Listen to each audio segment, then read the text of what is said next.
bodies like caterpillars, the breadth of vast empires, or standing on one leg on the top of pillars.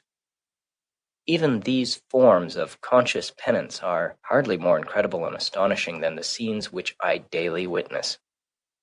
The 12 labors of Hercules were trifling in comparison with those which my neighbors have undertaken, for they were only 12, and had an end. But I could never see that these men slew or captured any monster, or finished any labor. They had no friend Iolaus to burn with a hot iron the root of the Hydra's head, but as soon as one head is crushed, 2 spring up.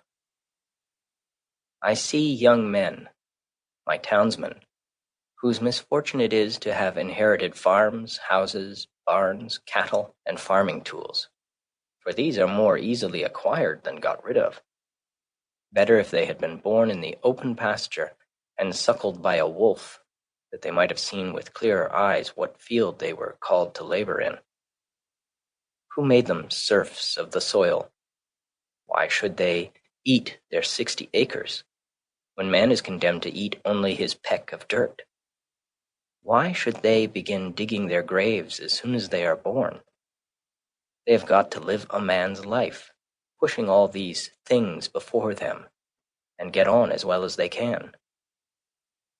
How many a poor, immortal soul have I met well nigh crushed and smothered under its load, creeping down the road of life, pushing before it a barn 75 feet by 40, its Augean stables never cleansed, and 100 acres of land, tillage, mowing, pasture, and woodlot. The portionless, who struggle with no such unnecessary inherited encumbrances, find it labor enough to subdue and cultivate a few cubic feet of flesh. But men labor under a mistake. The better part of the man is soon plowed into the soil for compost. By a seeming fate, commonly called necessity, they are employed, as it says in an old book, laying up treasures which moth and rust will corrupt and thieves break through and steal. It is a fool's life, as they will find when they get to the end of it, if not before.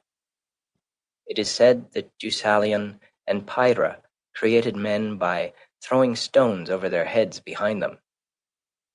Inde genus durum sumus, experiensque laborum, e documenta damus qua simus origine nati.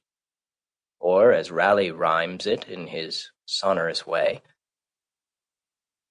from thence our kind hard-hearted is, enduring pain and care, approving that our bodies of a stony nature are.